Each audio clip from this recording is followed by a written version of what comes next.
What's going on, guys? Welcome back to WWE Network and Chill, where I, Graham G. Matthews, break down all the original content I watch on the WWE Network. And today we're talking the December 5th, 2020 edition of Talking Smack. As always, hosted by Kayla Braxton and Paul Heyman. So before we even get into the guests, Paul Heyman, I love the opening here. Paul Heyman apologizes to Kayla Braxton, and he's very, very rarely sincere to Kayla, nice to Kayla, genuine to Kayla. He's always either lying or being just completely phony or just being a straight-out dick to her, okay? So he apologizes to Kayla here, because remember, Kayla interviewed Roman Reigns at the start of the show, along with Paul and Jey Uso. I think it was only Roman who spoke, though. So he's apologizing to Kayla. He apologizes for putting her in that position, but then he goes on to say, I apologize for what happened on Kevin Owens' behalf. So he blames Kevin Owens. Kayla did nothing wrong. Nothing happened to Kayla. She didn't get hurt or anything. She didn't get physical, but it put her in an awkward position. So he apologizes for Kevin Owens. For Kevin Owens, apparently he was the one, according to Paul Heyman, that put Kayla in that position. I thought that was hilarious. And then he said, Roman's mother, my mother, would never raise such a misogynistic, sexist savage. That's what he calls Kevin Owens here, which I thought was hilarious, after Kevin Owens just roasted him last week here on the show and really intimidated him. I love how Kevin Owens, or rather Paul Heyman, will just talk shit about all these people when they're not there. I just think that's amazing. So the first guest they actually have on is Carmella. And she says that people should not be surprised about the fact that she is getting a SmackDown Women's Championship opportunity at TLC, because after all, Sasha growing up, and she kind of reiterates what she said on SmackDown, but Sasha only ever had one goal, and that was making it to WWE. She did that goal, but Carmella's goal was never to get to WWE. She was a cheerleader. She did this, she did that, and she just so happened to try WWE. In her own words, she's now doing it better than Sasha Banks, and she feels sorry for her for that. She feels bad for that. Not really, but that's what she says. She also brings up, again, what she also said on SmackDown. That was a tongue twister. She brings up what she also said on SmackDown, in that her one championship reign, and I'm pretty sure this is statistically accurate. It might not be, but I'm pretty sure it is, that her one reign is longer than all of Sasha's combined on the main roster, all of her singles reigns, because she was champion for a while. She had the most fabulous title reign ever, she says, and that she's going to take that title at TLC. The next guests they have on are the Riot Squad, Ruby Riott and Liv Morgan. This was more entertaining than I think it had any right to be. They quickly bring up Liv's documentary, which I did review here on the channel on Monday, Live Forever. It went up last Sunday, kind of documenting, kind of chronicling her journey. And it was a chronicle, but it just takes place a lot longer than a couple of months. It went from April of last year to November of this year. And she talks about how the feedback has been amazing, and she didn't know what would happen when she opened up her life to the world, and it's been great.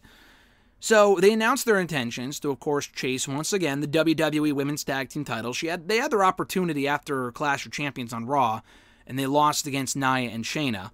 But they want to go back after the belts. And that's when Billie Kay interrupts. And Billie Kay brings her headshot. And listen, I've never really cared too much about the Iconics, at least on the main roster.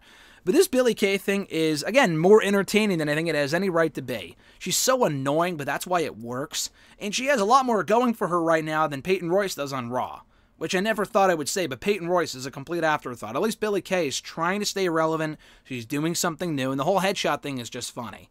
So she brings her headshot, and she's annoying the Riot Squad, and that's when the Riot Squad challenge her to a match next week on SmackDown, a tag team match.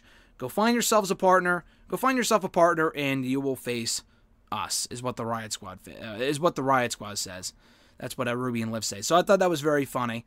So then the final guest they have on is Sami Zayn. And Sami says that Kayla's been slacking, because then Kayla said by accident, she mentioned something about the six-man tag team match from SmackDown and said that it was last night, when in reality it was last night. No, she said tonight on SmackDown, when she should have said last night, because this show airs on Saturdays. These people mess up so many times. Sami said that before. Kayla has said that before. The guests have brought that up before, Daniel Bryan. They try to pretend like this show is being filmed on Saturday mornings, which is so fucking dumb. Either put the show on Friday nights after SmackDown, which is what they should do anyway, or just say that it was taped, it was the same night. It's just airing on Saturday. To keep up with this facade, it was last night, we know for fucking a fact that it's not being taped on a Saturday at 10 a.m. They were in the SmackDown building in the Thunderdome last night. That makes zero sense. So, at any rate, Sami Zayn said that she was slacking because he's not there anymore as the guest and Paul Heyman is. And Sami pretends that his hand is still hurting after Big E squeezed it last week in their backstage handshake, which I thought was funny. And he said that Big E has yet to apologize, and that he's a man of the people. He needs that hand.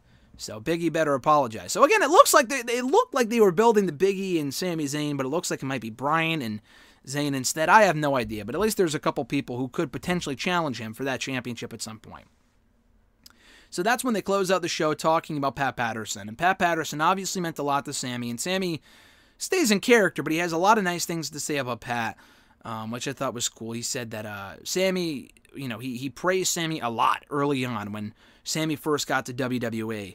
NXT days, 2013, 2014, when Sami first signed, he was very instrumental in getting Sami on NXT TV and really showing people how good Sami Zayn is. He was telling Vince, you got to get him on TV. You got to get him on your show. That's how good this guy Sami Zayn is, blah, blah, blah. He always pushed for him to be on WWE TV. Pat Patterson did for Sami, which I thought was really cool. And Sami says that Pat knew how to live and that it was very cool for him to see that original Intercontinental Championship represented, that belt, on SmackDown last night. So I thought this was very cool. They closed it out with like Paul and Sami going back and forth. A very entertaining episode of Talking Smack. I thought the Pat Patterson stuff was needed, necessary, well done. I thought that was great. Sami was entertaining. The Riot Squad were good. Carmella got her point across, furthered the feud with Sasha Banks. Good episode this week. I thought this was a quality episode of SmackDown, or not SmackDown, well, SmackDown too. I talked about that in my audio review. Check that out too. But Talking Smack. So check it out right now on the WWE Network. Check out all my other Talking Smack reviews in the description box down below, in the playlist entitled Talking Smack Reviews right here on WWE Network and Chill. Like the video, drop a comment, share the video, and subscribe to the channel. We will be back tomorrow with, I think, which tomorrow is Sunday? A Miz and Mrs. review and a Total Bellas review. And then on Monday, we're breaking down the latest episode of The Mandalorian, which was a good one, and I think the Keith Lee WWE 24 documentary. So a lot to look forward to. Hit that bell button to be notified every time a new video goes up, as I mentioned earlier, so you will never miss a video. Subscribe, and go vote in the 2020 WWE/NXT/AEW Year in Review Awards right now on WrestleRant.com. Have a great one, guys. I'm Graham G.S. Matthews, and I'll catch your ass down the road.